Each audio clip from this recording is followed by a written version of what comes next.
வணக்கம். இப்போது வெயில் காலம் ஸ்டார்ட் ஆகிடுச்சி. எல்லோரும் வீட்டில் ஏசியோ ஃபேனோ ஏர் கூலரோ போட்டு உடம்பு கூலாக வச்சுக்கணும், நிம்மதியாக இருக்கணும்னு நினைக்கிறாங்க. தப்பு இல்லை, நல்ல விஷயந்தான். ஆனால் உடல் கூலாக இருக்கிறத தவிர்த்து மனம் கூலாக இருக்கணும். உடல் தன்னாலேயே அதை கூலாக்கிடும்.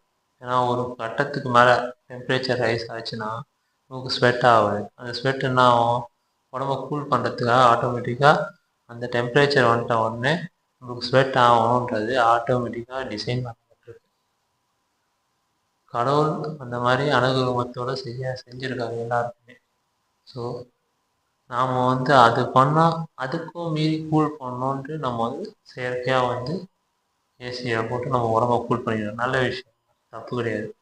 ஆனால் நாம் உடம்ப மட்டும் சந்தோஷமாக வச்சுக்கிறோம், நம்ம மனசை சந்தோஷமாக வச்சுக்கிறோன்னா என்ன ஆகும்,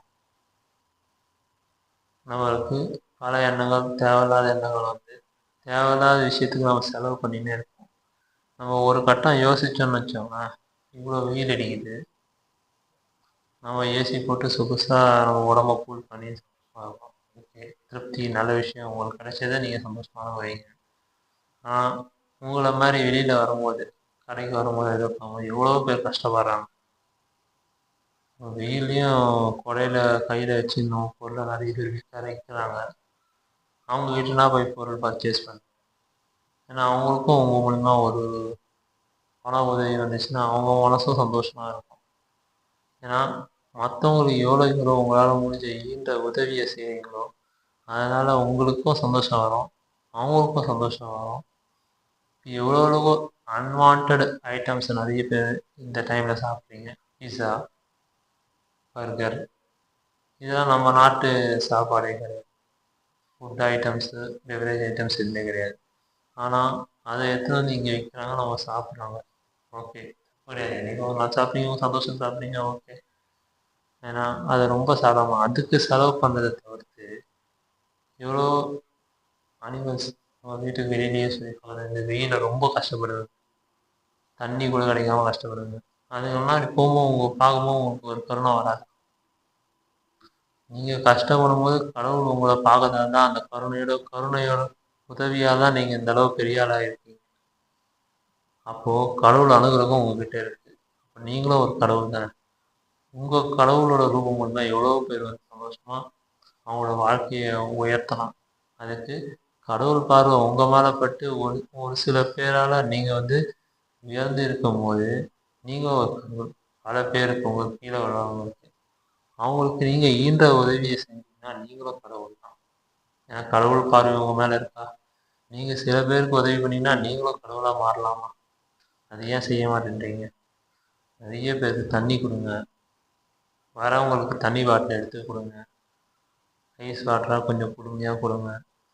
நாய்ங்க எவ்வளவோ, மாடு எவ்வளவோ கஷ்டப்படுது, சிட்டுக்குருவி எல்லாமே. பிற உயிர் மேலேயே நீங்கள் கருணை காட்டலாம். எப்படின்னா உங்கள் வீட்டுக்கு இல்லை சின்ன மண்பானம் தொட்டி மாதிரி வாங்கி அதில் தண்ணி ஊற்றி வைக்கலாம். தினமும் உங்களால் முடிஞ்ச பிஸ்கெட் பேக்கெட் அதில் போடலாம்.